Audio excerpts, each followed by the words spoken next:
തദ്ദേശ തെരഞ്ഞെടുപ്പിൽ സംസ്ഥാനത്ത് അടപടലം തേഞ്ഞു നിൽക്കുന്ന സിപിഎമ്മിനെ ഏറ്റവും അധികം വിഷമിപ്പിക്കുന്ന ഒരു ഘടകമുണ്ട്. അത് തിരുവനന്തപുരം മുട്ടട വാർഡിലെ വൈഷ്ണ സുരേഷിന്റെ വിജയമാണ്. മുട്ടട സിപിഎം അവരുടെ ഉരുക്കുകോട്ടയായിട്ട് കാണുന്ന വാർഡായിരുന്നു. ആ വാർഡിലേക്കാണ് വൈഷ്ണ കന്നി അംഗത്തിൽ ഇറങ്ങുന്നതും കോൺഗ്രസിൽ പുഷ്പം പോലെ വിജയിച്ചു കയറിയതും. സിപിഎം സ്വപ്നത്തിൽ പോലും വിചാരിക്കാത്ത തോൽവിയായിരുന്നു അവിടെ വൈഷ്ണ അവർക്ക് നൽകിയത്. ജയിച്ച് സത്യപ്രതിജ്ഞ ചെയ്തിട്ടും വൈഷ്ണയോടുള്ള വൈരാഗ്യം സിപിഎം ഇന്നും മനസ്സിൽ അതുപോലെ കാക്കുന്നുണ്ട്. വൈഷ്ണ എന്ന യുവ കോൺഗ്രസ് നേതാവിന്റെ വിജയം അത്രമാത്രം സിപിഎമ്മിന്റെ ഉറക്കം കളയുന്ന ഘടകമായി മാറി. ഇപ്പോൾ സോഷ്യൽ മീഡിയ വഴി വൈഷ്ണയെ അപമാനിക്കുന്ന തരത്തിലുള്ള ഒരു കൊട്ടേഷനാണ് സിപിഎം സൈബർ സഖാക്കൾ നൽകിയിരിക്കുന്നത്.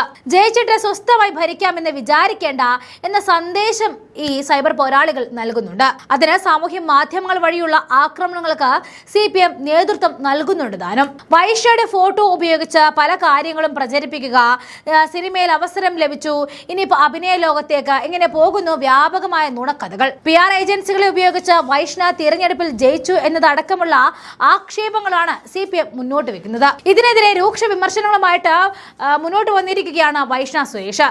തിരഞ്ഞെടുപ്പിന് മുന്നേയോ തിരഞ്ഞെടുപ്പ് സമയത്തോ അതിനുശേഷമോ ഏതെങ്കിലും ഒരു PR ഏജൻസിയുടെയും സഹായം ആവശ്യപ്പെടുകയോ അവരെ ഉപയോഗിച്ച് പ്രചാരണം നടത്തുകയോ ചെയ്യേണ്ട ഗതികേട് തനിക്ക് ഉണ്ടായിട്ടില്ല എന്ന് വൈഷ്ണ തുറന്നു പറഞ്ഞിട്ടുണ്ട്.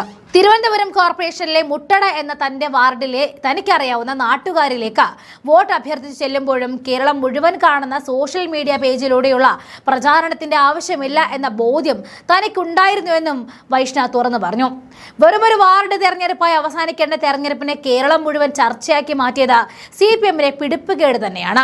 അപ്രതീക്ഷിതമായിട്ടുണ്ടായ സംഭവ വികാസങ്ങളെ തുടർന്ന് കിട്ടിയ വാർത്താ പ്രാധാന്യവും മുട്ടട വാർഡ് ചർച്ചയാവുകയും ചെയ്തതോടെ കോൺഗ്രസ് അനുകൂല പേജുകളും മറ്റ് നിഷ്പക്ഷ പേജുകളിലൂടെയും പിന്തുണ അർപ്പിച്ചും സ്ഥാനാർത്ഥിത്വവും തുടർ സംഭവങ്ങളും ഉൾപ്പെടെ പ്രചരിപ്പിക്കപ്പെട്ടത് കാണുന്നുണ്ടായിരുന്നു. അതിനു പിന്നിൽ LDF ഭരണത്തെ വെറുക്കുന്നവരും UDFനെ പിന്തുണയ്ക്കുന്നവരുമാണ്. എന്നാൽ ഇപ്പോൾ തെരഞ്ഞെടുപ്പ് വിജയത്തിന് ശേഷം പല തവണയായിട്ട് പല ഫേസ്ബുക്ക് പേജുകളിൽ കൂടിയും പറഞ്ഞിട്ടില്ലാത്ത കാര്യങ്ങളും അറിവില്ലാത്ത കാര്യങ്ങളും തന്റെ ഫോട്ടോ ഉൾപ്പെടെ ഉപയോഗിച്ച് പ്രചരിപ്പിക്കുകയാണ് എന്ന് വൈഷ്ണ തുറന്നു പറഞ്ഞു. ഇക്കാര്യം നിരവധി സുഹൃത്തുക്കൾ തന്റെ ശ്രദ്ധയിൽപ്പെടുത്തുകയും അനവധി ചോദ്യങ്ങൾക്ക് ഉണ്ടാവുകയും ചെയ്ത സാഹചര്യത്തിലാണ് വിശദീകരണവുമായിട്ട് വന്നിരിക്കുന്നത് എന്നും വൈഷ്ണ തുറന്നു പറയുന്നുണ്ട്.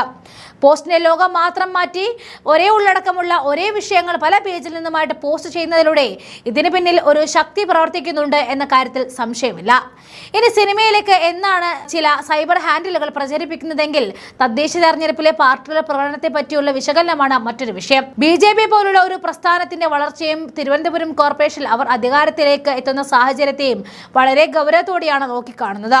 BJPക്ക് വളരാനുള്ള സാഹചര്യം ഒരുക്കി കൊടുക്കുന്നത് ഇവിടുത്തെ CJP സർക്കാരാണെന്ന് പറയുന്ന വൈഷ്ണ അതിന്റെ ദേഷ്യം തന്റെ മേൽ തീർക്കുന്നത് CPM ആണെന്നും വേദനയോടെ പറയുന്നുണ്ട്.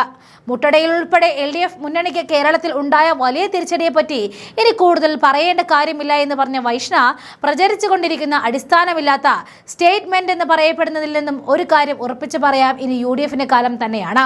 തന്റെ മുഖം വെച്ച് താൻ പറഞ്ഞതെന്നും പ്രചരിപ്പിക്കപ്പെടുന്ന ദുഷ്പ്രചാരണങ്ങളെയും കള്ളപ്രചാരണങ്ങളെയും കാപട്യം കൈമുതലാക്കിയവരെയും പൊതുജനം തിരിച്ചറിഞ്ഞ് അകറ്റി നിർത്തണമെന്നും വോട്ടർമാരോട് വൈഷ്ണ അഭ്യർത്ഥിക്കുന്നുണ്ട്. തന്റെ പേരിൽ പ്രചരിച്ചുകൊണ്ടിരിക്കുന്ന താനുമായി ബന്ധമില്ലാത്ത വാർത്തകളിൽ വേണ്ട നടപടികൾ സ്വീകരിച്ച് മുമ്പോട്ട് പോകുമെന്നും വൈഷ്ണ മുന്നറിയിപ്പ് നൽകുന്നുണ്ട്. വോട്ടർ പട്ടികയിൽ നിന്നും പേര് വെട്ടിയതിനെ തുടർന്ന് തെരഞ്ഞെടുപ്പിൽ മത്സരിക്കാൻ വൈഷ്ണ അയോഗ്യയാക്കപ്പെട്ടിരുന്നു. പിന്നീട് ഹൈക്കോടതിയുടെ ദയാദാക്ഷിണ്യത്തിലാണ് വൈഷ്ണ മത്സരിക്കാനുള്ള യോഗ്യത നേടിയെടുത്തത്.